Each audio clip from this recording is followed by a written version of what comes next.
I'm very pleased to welcome in our Premier League insider, David Ornstein. David, it's, as we know, a trophyless season for Manchester City. They're losing some big names as well in the likes of Kevin De Bruyne. Give us a sense of what you have heard about the upcoming summer transfer window and how they're planning to right some of these wrongs. Yeah, no, I will actually start with Kevin De Bruyne because that is such a big story. He's departing the club after all these years and all this success. And he has no decision so far on what he's going to do next. I would expect that within maybe the next 4 weeks. I think it's unlikely he'll play at the Club World Cup for Manchester City. He's got a couple of World Cup qualifiers with Belgium to focus on. And then we'll see where he ends up next. There are opportunities in the MLS, in Europe, Italy, Napoli in particular, Turkey too. Also in Saudi Arabia, the Premier League would hold possibilities, but I think that's unlikely on his behalf. There were suggestions of Liverpool, but I don't think it's going to happen. I don't think he'd want to play against Manchester City in the future. The MLS is probably the most likely outcome as things stand, and I think Chicago Fire are in pole position for him. They have the discovery rights.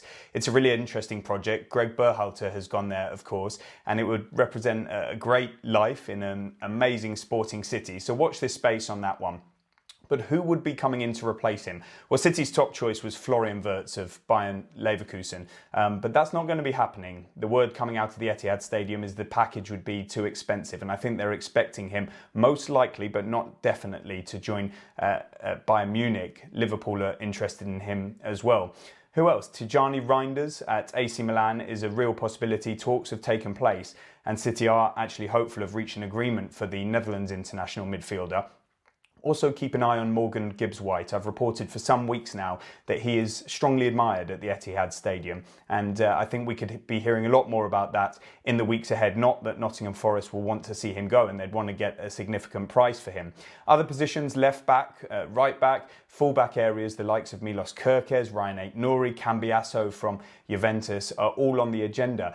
I would see Jack Grealish potentially departing before the end of the window. Maybe it would have to be on loan because of his very high salary. It's a really big window for Hugo Viana, the new sporting director in at Manchester City. He'll be taking over from Txiki Begiristain on a permanent basis, working directly with Pep Guardiola. I think they're going to spend big again, and they'll need to get this window right. Yeah, going to be an interesting story to follow, David. Well, of course, also back in action today is at Crystal Palace, just 3 days after winning the FA Cup final, beating Manchester City. What does this monumental achievement, what impact does it have on the club's future, in your opinion? Well, it's incredible. They're still celebrating at Crystal Palace, and rightly so. An amazing story. But they'll have to get back down to business tonight and beyond, because it's a time that they'll want to build with European football on the way. I think there'll be a lot of focus on Eberechi Eze, the star of the show. There's a release clause in his contract that becomes active again this summer for a set amount of time.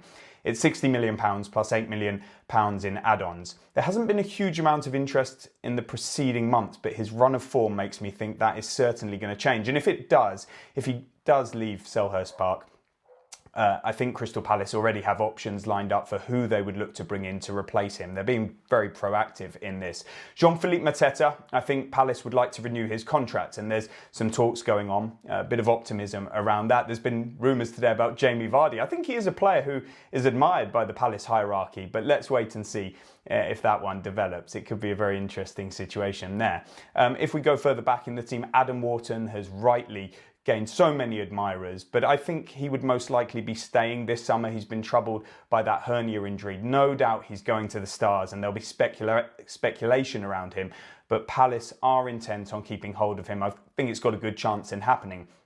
A player I do think could be on his way out is Mark Gehi. Of course, he's been so impressive for club and country. There's only a year left on his contract. No sign of him penning a new deal. With Newcastle trying to sign him last summer, let's keep an eye on that situation.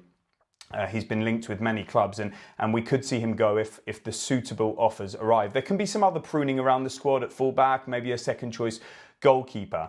And Oliver Glasner, of course, is a big situation. He was wanted by Bayern Munich shortly after coming in to the job at Crystal Palace. Palace rebuffed Bayern Munich's approaches. There's no release clause in his contract, and they'll hope to actually renew that contract if they can, but it may take a bit of time. In charge of all of this after Dougie Freedman's departure, and he did leave plans in place, a great handover by him after a great job, is Steve Parish, of course, as the co-owner. alongside his American co-owners John Textor, David Blitzer and Josh Harris. Ian Moody playing a key role in recruitment, contracts and building that club out. And I think they're glad all over right now. It's a really exciting time to be part of Crystal Palace, and they'll hope to get even better with this European tour on the way. How exciting. David Ornstein, thank you very much. Hi, I'm Rebecca Lowe, and as we head towards the end of an exciting Premier League season, make sure you like and subscribe on the NBC Sports YouTube channel for more content like this.